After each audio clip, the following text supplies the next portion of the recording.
오늘날 현대인의 삶은 매우 바쁩니다. 일하는 것도 바쁘고 또 쉬고 노는 것도 바쁩니다. 마치 책바퀴에서 열심히 달리는 햄스터의 모습을 보는 것 같습니다.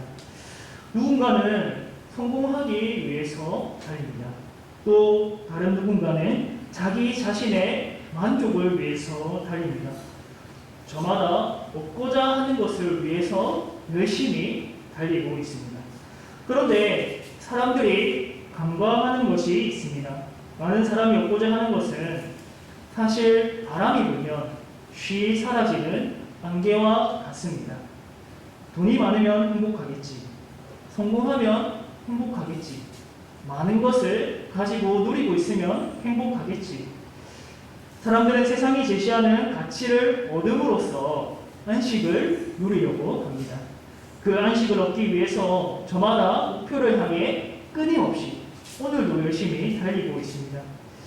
이러한 세상과 사람들 속에서 룻기의 말씀은 무엇이 변하지 않는 가치인지 가르쳐주고 있습니다. 룻기에서 핵심적인 단어를 하나 뽑으면 헤세드라고 할 수 있습니다. 이 헤세드는 자비, 인애, 은혜로 번역될 수 있습니다. 오늘날 일반 성도님들도 잘 아는 히브리어 단어이지요. 룻기를 단 하나로, 한 단어로 제시하라고 한다면 이 헤세드를 뽑을 수 있습니다. 오늘날 세상은 돈과 성공을 최고의 가치로 여깁니다. 그리고 룻기 시대에서도 사실상 다르지 않습니다. 사람들의 본성은 변하지 않기 때문에 자신과 또 그 욕심을 채워줄 무언가를 최고의 가치로 삼습니다. 시대가 변함에 따라서 그 대상이 바뀔 뿐이지 사람의 본성과 그 욕심은 변하지 않습니다. 그러나 오늘 말씀에 등장하는 새 인물은 이 죄인된 본성을 거스르는 행동을 보여줍니다. 나오미와 룻 그리고 보아스까지 모두 자신이 아닌 상대방을 위해서 희생하고 헌신하고 있습니다. 오늘 본문에서 등장하는 이 세 사람은 자기 자신을 위해 살지 않습니다. 내 앞에 있는 이 사람을 위해서 자신의 몸을 내어줍니다. 그렇기 때문에 룻기는 소박한 일상을 기록한 내용이지만 시간이 지나도 빛이 바래지 않는 아름다운 모습을 보여줍니다. 오늘날 세상의 믿음은 바로 이 아름다움이 없는 것입니다. 교회마저도 이 아름다움을 잃어버릴 때에 이 세상의 어둠은 더 짙어져 갑니다. 아무쪼록 오늘 말씀을 통해서 이 룻기에서 나타나는 아름다움을 회복할 수 있기를 바랍니다.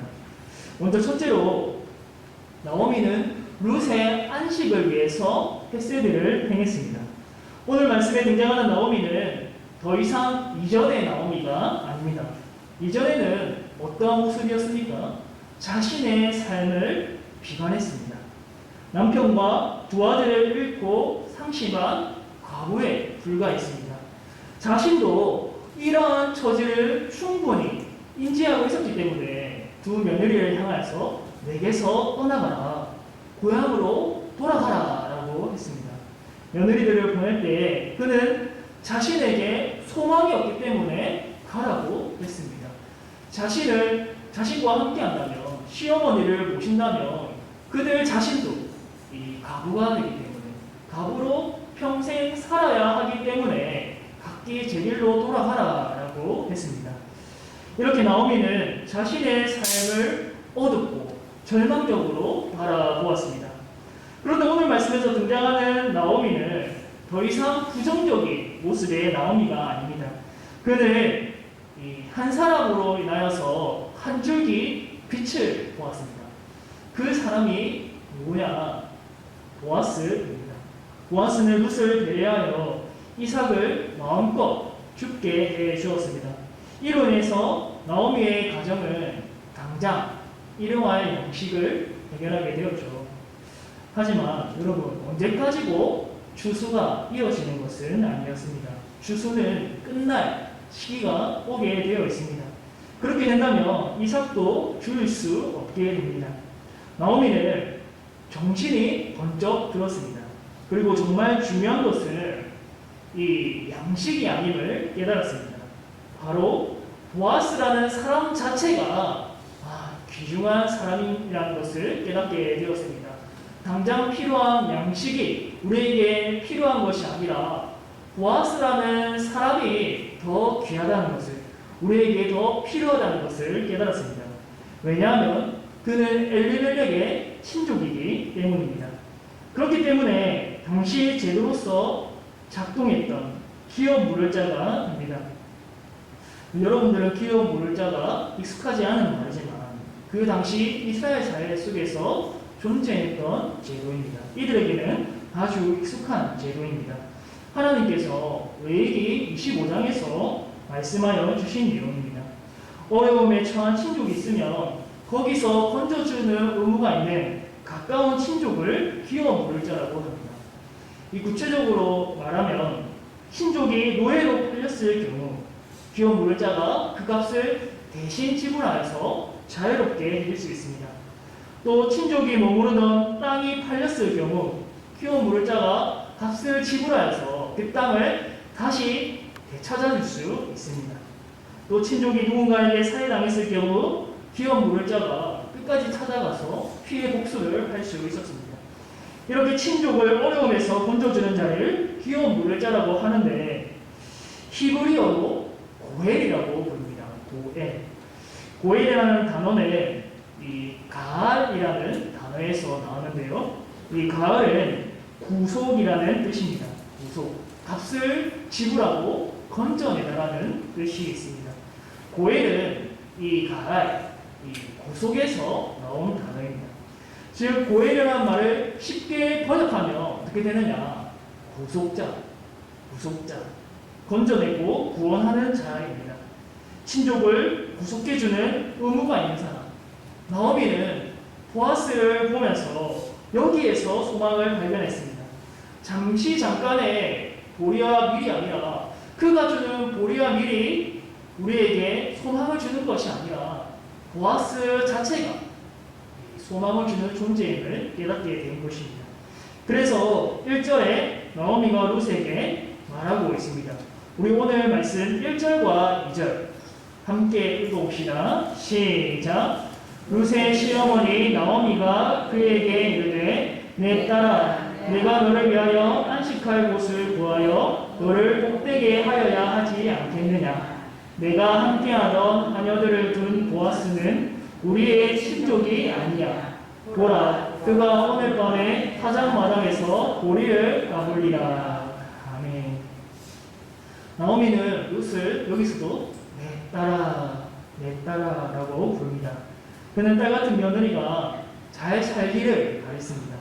룻이 시어머니를 위해서 이삭 죽는 것을 원하지 않고 오랫동안 그가 안식할 곳을 얻기를 바랬습니다. 그래서 두 팔을 걷어붙이고 이렇게 말했습니다. 내 딸아 내가 너를 위하여 안식할 곳을 구하여서 너를 복되게 하여야 하지 않겠느냐. 내가 함께하던 하녀들을 둔 보아스는 우리의 친족이 아니냐. 나오미는 보아스가 기업 무를자로서 이 가부간의 룻을 건져주기를 원했습니다. 룻이 자신의 밑에서 이삭을 주우며 고생하기보다 오랫동안 평안히 머무를 안식처를 찾기를 바랬던 것입니다. 4절까지를 보면 룻과 보아스를 이어주기 위한 나오미의 세심한 계획이 나옵니다. 오늘 밤에 보아스가 타작마당에서 보리를 까부를 것이다. 너는 목욕하고 기름을 바르고 옷을 입고 타작마당에 가라. 그가 누울 때에 그의 발치 이불을 들고 거기 누우라. 그가 너의 할 일을 내게 알게 할 것이다. 나오미는 룻과 보아스 단 둘이만 있게 할 계획을 짰습니다. 목욕하고 기름을 바르고 의복을 입는 건 신부로서 준비하는 모습으로 볼 수 있습니다. 이렇게 나오미는 룻의 안식을 위해서 헤세드를 행했습니다. 자신의 며느리를 자신의 안식을 위한 수단으로 삼지 않았습니다. 자신보다 룻의 안식을 위해서 보아스와 맺어주려는 이 세심한 계획을 적극적으로 자신이 주도해서 계획을 짰습니다. 둘째로 룻도 나오미의 안식을 위해서 시어머니의 명령에 순종했습니다. 5절에 보면 룻이 타작마당으로 내려가서 시어머니의 명령대로 다 행했다고 합니다. 보아스는 보리를 다 까부르고 그 다음에 먹고 마셨습니다. 그리고 거기에 누웠습니다. 여기에서 먹고 마시는 것은 그가 음주가무를 했다기보다는 이를 다 마친 후에 저녁 식사를 했다는 일상적인 용어로 보는 게 적절합니다. 어찌 보면 보아스와 룻이 남자와 여자 야심한 시각에 만나서 은밀한 관계를 맺는 것처럼 보일지도 모릅니다. 그러나 룻기 본문에서는 나오미와 이 룻과 보아스가 그런 생각과 행동을 했다고 나오지는 않습니다. 그런 분위기를 간접적으로 볼 수 있을지는 모르겠지만 명시적으로 나오지 않습니다. 보아스가 누웠을 때에 룻이 발치 이불을 들고 누웠습니다. 보아스가 자기 발치 이불을 덮고 누워있는 룻을 보고 깜짝 놀라서 물었습니다. 그러자 룻이 이렇게 말했습니다. 9절 말씀 우리 함께 읽어보겠습니다. 시작. 이르되 내가 누구냐 하니 대답하되 나는 당신의 여종 룻이오니 당신의 옷자락을 펴 당신의 요정을 덮으소서. 이는 당신의 기업을 누를 자가 됨이니이다 하니. 아멘. 룻은 당신의 옷자락을 펴 당신의 요정을 덮으소서라고 말합니다. 이는 청혼을 하는 문구로 볼 수 있습니다. 에스겔 16장 8절에 보면 이런 말씀이 나옵니다. 내 옷으로 너를 덮어 벌거벗은 것을 가리고 내게 맹세하고 언약하여 너를 내게 속하게 하였느니라. 에스겔에서 하나님과 이스라엘을 신랑과 신부로 묘사하는데 이 대목에서 이를 결혼의 요청으로 볼 수 있습니다. 따라서 룻은 보아스에게 나와 결혼해 주세요 라고 청혼하는 것입니다. 놀라운 건 룻이 청혼한 이 말은 보아스가 이전에 룻에게 했던 말이었습니다. 보아스가 자신의 밭에서 룻을 처음 보았을 때 이렇게 말했습니다. 2장 12절입니다. 여호와께서 내가 행한 일에 보답하시기를 원하며 이스라엘의 하나님 여호와께서 그의 날개 아래에 보호를 받으러 온 내게 온전한 상 주시기를 원하노라 하는지라. 여호와께서 그의 날개 아래에 보호를 받으러 온 내게 온전한 상 주시기를 원하노라. 룻은 여기서 나오는 그의 날개가 당신의 옷자락이다. 보아스 당신의 옷자락이다 라고 말하고 있습니다. 이 날개와 옷자락은 원문을 보면 똑같은 단어입니다. 이전에 자신을 축복했던 그 말을 빌려서 이제 보아스에게 청혼하고 있습니다. 당신이 했던 말이 이제 당신의 옷자락으로 나를 덮어서 성취할 수 있게 되었습니다. 당신의 기도가 응답되었습니다 라고 말하고 있는 것입니다. 이렇게 룻은 시어머니의 명령대로 행했습니다. 그리고 이 행동의 이유는 자신의 아내가 아니었습니다. 시어머니의 안식을 위해서 행했습니다. 룻은 보아스가 기업 물을 자이므로 당신의 옷자락으로 덮어달라고 합니다. 보아스는 룻을 건져줄 수 있는 위치에 있었고 또 돌볼 책임이 있었습니다. 물론 이것은 강제적인 법이 아닙니다. 말씀에 기록되어 있지만 무조건 이렇게 해야 한다. 이렇게 하지 않으면 심판이 있을 것이다 라는 그런 말은 아니었습니다. 룻도 이를 잘 알고 있었기 때문에 보아스의 헤세드에 호소하고 있는 것입니다. 그리고 보아스의 대답을 보면 룻의 행동이 시어머니의 안식을 위한 행동임을 알게 됩니다. 우리 10절 말씀 함께 읽어보겠습니다. 10절입니다. 시작. 그가 이르되 내 딸아 여호와께서 내게 복 주시기를 원하노라. 내가 가난하건 부하건 젊은 자를 따르지 아니하였으니 내가 베푼 은혜가 처음보다 나중이 더하더라. 아멘. 보아스는 룻에게 내가 베푼 인애가 처음보다 나중에 더하도다 라고 하였습니다. 이 청혼이 자신의 아내를 위해서가 아니라 나오미를 위해서임을 알았습니다. 여러분, 룻은 거절당할 수도 있었습니다. 보아스에게 음란한 여인으로 비춰질 수도 있었습니다. 룻의 입장에서 보면 굳이 보아스가 아니더라도 다른 좋은 남자와 결혼할 수 있었습니다. 선택의 폭이 보아스에게만 있는 것이 아니라 훨씬 많이 있었습니다. 나오미를 떠나기만 한다면. 그러나 시어머니를 생각해서 엘리멜렉의 친족이 보아스에게 기꺼이 나아갔습니다. 룻은 시어머니의 안식을 위해서 보아스에게 나아간 것입니다. 이제 그 뒷일은 하나님이 인도해 주실 것이라고 기대했을 것입니다. 세 번째로 보아스는 그들의 안식을 위해서 기꺼이 기어 물을 자가 되기로 약속했습니다. 보아스는 룻과 더불어서 나오미에게 헤세드를 행하기로 결심했습니다. 룻을 이성적으로 여자로 보아서 그에게 도움의 손길을 베푼 것이 아닙니다. 나오미를 향한 그 더 커진 인애, 나오미를 위하여서, 시어머니를 위하여서 자신과 결혼하려는, 기어 물을 자와 결혼하려는 그 룻의 인애, 헤세드를 보고 결정했습니다.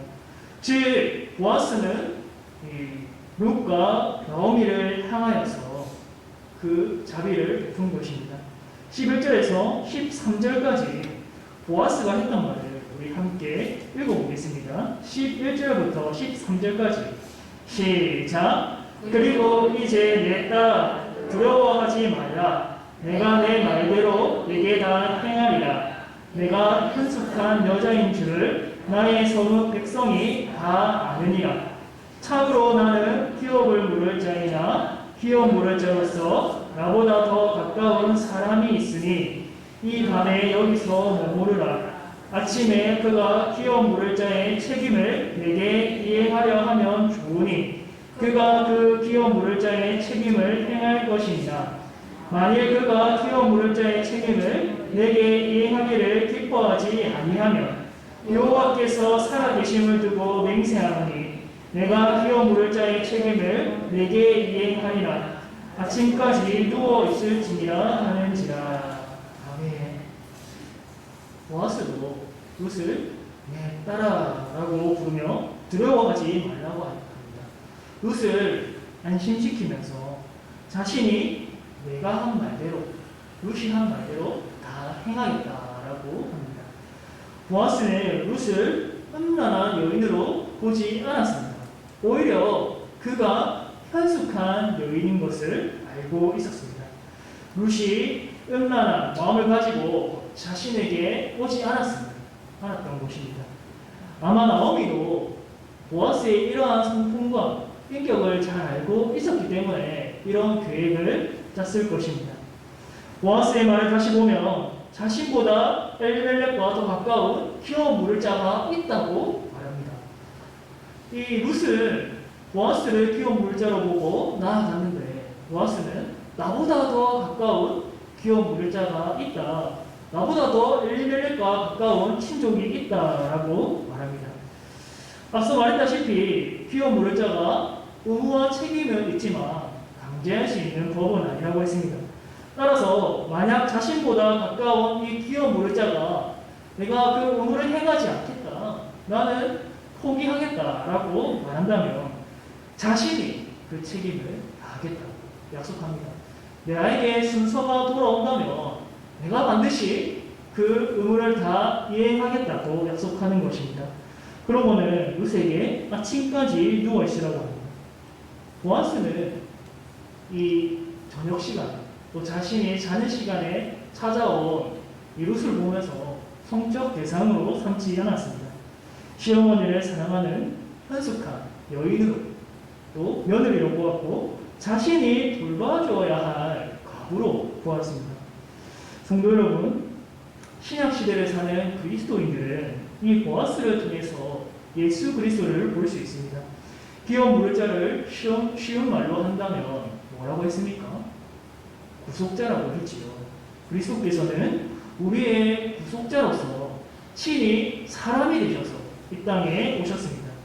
마가복음 10장 45절에서 예수님이 구속자로서 귀여운 물을자인 고해로서 그 예수님의 모습을 잘 보여줍니다. 인자가 온 것은 섬김을 받으려 함이 아니라 도리어 섬기려 하고 자기 목숨을 많은 사람의 대속물로 주려 함입니다. 예수님은 이 땅에 사람의 몸을 입고 오셔서 우리를 죄에서 구속할 신족이 되어 주셨습니다. 우리의 대속물로서 이 땅에 오셨습니다.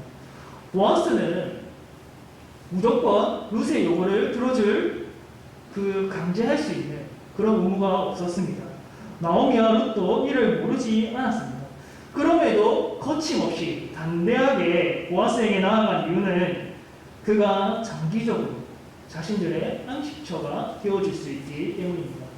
당장 그가 우리에게 베풀어주는 밀과 보리가 우리를 오랫동안 안식을 주는 것이 아니라 이 밀과 보리를 베풀어준 보아스 자체가 우리에게 소망이 된다는 것을 그들은 알고 있었습니다. 보아스의 신앙과 성품에서 그들은 하나님의 헤세드를 보았습니다. 그래서 자신들이 거절을 당하고 망신을 당할 수 있을지라도 개의치 않고 담대하게 나아갔던 것입니다. 우리는 예수 그리스도에게서 하나님의 헤세드를 봅니다. 예수 그리스도 안에서 우리는 하나님의 헤세드를 누립니다. 그 안에서 우리는 영원한 안식을 누릴 수 있습니다. 잠깐 스쳐가는 안식이 아니지요. 주님은 영원하고 신실하십니다. 따라서 그 약속의 말씀도 영원하고 변하지 않습니다. 보아스가 룻에게 단호하게 말했습니다. 여호와께서 살아계심을 두고 맹세하노니 내가 기업 물을 자의 책임을 내게 이행하리라. 예수님께서는 억지로 그렇게 고엘이 되신 것이 아니라 자발적으로 기업 물을 자가 되셔서 십자가의 길을 걸어가셨습니다. 우리의 기업 물을 자로서 책임을 다하셨습니다. 죄의 종노릇하던 우리를 불쌍히 여기셔서 헤세드를 베푸셨습니다. 사랑하는 성도 여러분, 예수 그리스도 안에 있는 헤세드를 오늘 다시 한번 깨달을 수 있기를 바랍니다. 나를 향한 헤세드, 당신을 향한 헤세드, 우리를 향한 그 헤세드가 영원합니다. 더 나아가서 헤세드를 받기만 하는 수동적인 자세가 아니라 이제는 능동적으로 헤세드를 행할 수 있기를 바랍니다. 나오미는 룻이 오랫동안 안식할 곳을 찾기 위하여서 두 팔을 걷어붙이고 나섰습니다. 자신의 삶을 비관적이게 생각했던 나오미가 이제는 룻을 위해서 벌떡 일어나서 그 누구보다 앞장섰습니다. 룻도 그 마음을 알았고 자신의 안식이 아니라 시어머니의 안식을 위하여서 보아스에게 자신을 내던졌습니다. 그리하여 보아스의 헤세드에 고수했습니다. 보아스는 룻의 헤세드를 바라보면서 자신 또한 헤세드로 그를 따뜻하게 덮어주었습니다. 기업 물을 자가 강제적인 법은 아니었지만 그들의 헤세드에 자신 또한 동일하게 보답해 주었습니다. 하나님은 이 세상을 창조하시면서 헤세드를 베푸셨습니다. 특히 사람에게, 또 그가 베푼 그 은혜가 아담에게 부어졌고 아담은 하와에게, 하와는 아담에게 베풀었습니다. 하나님이 원하시는 하나님의 형상을 이 헤세드를 받고 또 베푸는 형상이 아닐까요? 하나님이 원하시는 백성, 하나님이 원하시는 공동체는 이 헤세드가 풍성히 흐르는 공동체가 아닐까요? 한 사람 한 사람이 그 은혜의 자비의 통로가 될 때 하나님이 심히 좋았더라. 내가 너를 볼 때에, 너희들을 볼 때에 서로에게 자비를 베풀고 은혜를 베푸는 너희들을 볼 때에 심히 좋았더라라고 말씀하시지 않을까요? 우리의 기업 물을 자가 되신 예수 그리스도께 감사하며 우리 또한 형제와 이웃에게 이 행세들을 베풀 수 있기를 바랍니다. 그리하여서 하나님을 기쁘시게 하고 형제와 이웃을 섬기는 나오미와 룻처럼 또 우리에게 강철 같은 의지로 구속자로서 책임을 다하신 예수님처럼 그렇게 살기로 결단하는 모든 주의 백성들 되기를 주님의 이름으로 축복합니다. 사랑의 하나님 아버지, 우리에게 한없는 은혜를 베푸셔서 하나님의 백성, 하나님의 자녀가 되게 하시니 감사합니다. 죄의 종노릇하던 데에서 예수 그리스도의 보혈로 우리의 죄를 대속하여 주시고 우리가 아버지의 자녀가 되게 하시니 참으로 감사합니다. 우리가 이 은혜를 받고 지금도 누리고 있습니다. 주님, 날마다 이 은혜에 감격하게 하여 주시고 이 은혜 안에서 주님, 우리가 만족을 누리며 살게 하여 주옵소서. 뿐만 아니라 우리가 형제와 또 이웃에게 이 은혜를 베풀 줄 아는 자가 되게 하여 주옵소서. 나만 생각하고 이기적으로 나만 챙기며 살아가는 그런 존재가 아니라 주님, 하나님의 사랑을 남에게 베풀 줄 알고 형제와 이웃에게 나타낼 줄 아는 하나님이 기뻐하시는 모습으로 살아갈 수 있도록 오늘도 우리를 붙잡아 주옵소서. 이 모든 것 예수님의 이름으로 기도드립니다. 아멘.